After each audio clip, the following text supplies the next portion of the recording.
Some dire new warnings today about Obamacare following a report that a second wave of policy cancellations is actually coming, and it could happen just before the 2014 midterm elections. Welcome to the second hour of Happening Now. I'm Jenna Lee. And I'm John Scott. 50 to 100 million policy cancellations reportedly set to happen for both large and small businesses. That is well beyond the 5% the administration likes to cite. As of today, more than 5 million Americans have received insurance cancellation notices, leaving them in limbo when it comes to their health care. Chief Congressional Correspondent Mike Emanuel is live at the Capitol, where a Senate committee is examining small business exchanges. What's going on there, Mike? Well, that's right, John. The Senate committee looking into the small business impact of the president's health care law. The hearing continues at this hour, and lawmakers have heard from a business owner from Baltimore, Maryland, who says it is personally important to him to provide good coverage to his employees, but says he's suffering some health care sticker shock. I was startled. I was shocked when our health insurance went up 49% this year. I want to provide health insurance for my employees and their families. We've been doing it for 15 years since I bought the company.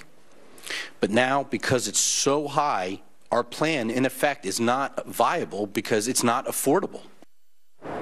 Lawmakers are also hearing from state health care officials from places like Kentucky, where the hope is that Obamacare will ultimately improve health in the bluegrass state. Our population is about 4.4 million. 640,000 of those individuals are uninsured. Of grave concern to our governor, however, is the health status of our state. We're 44th in overall health status. It's expected as many as 1/2 to 2/3 of small business health care policies in this country are likely to be canceled over the course of the next year because they don't meet Obamacare standards, which experts say will have an impact.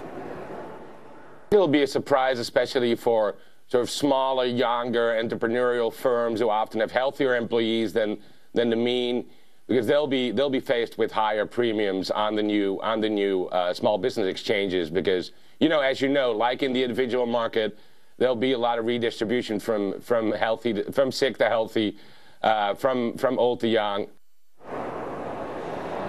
And some business groups are predicting that a large number of business decision makers are planning to drop health care coverage, instead opting for a fine for their employees. John? Mike Emanuel inside the Capitol building for us right now. Mike, thank you very much.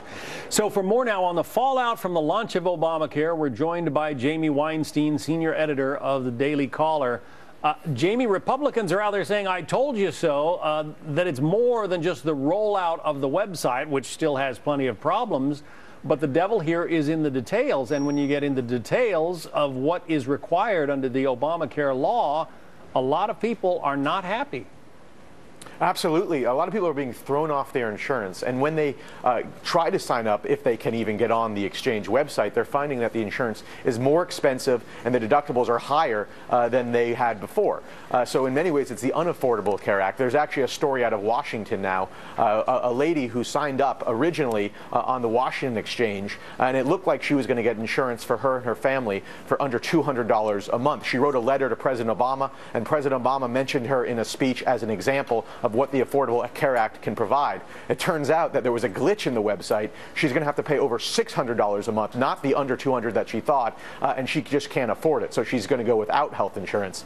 So this is not turning out to be affordable for many Americans. Well, and for instance, that business owner who was testifying before Congress in Mike Emanuel's report, your health care costs to insure your employees and their families go up 49% in 1 year. I mean, what kind of business can afford that kind of inflation?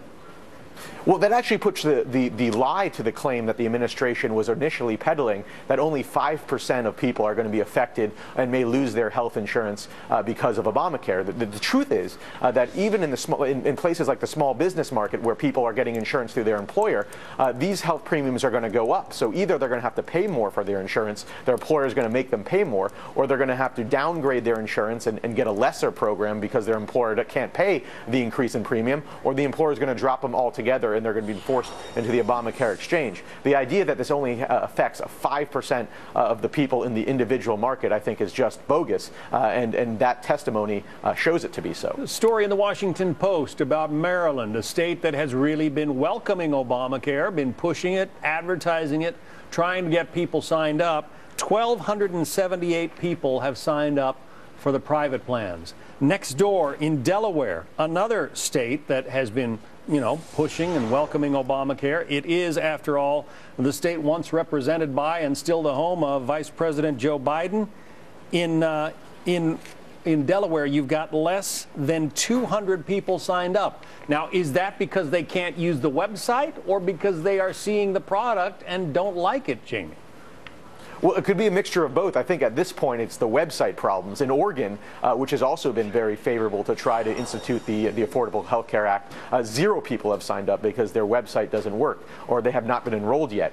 So now you're going to have a lot of people forced off their health care, forced to go without health care because of Obamacare. They can't even sign up. And when come January 1st, they may have no insurance at all.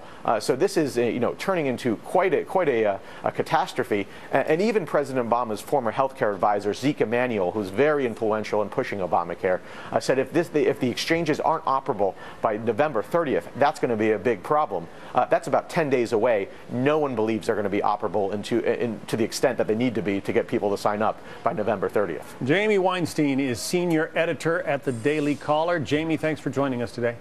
Thank you for having me.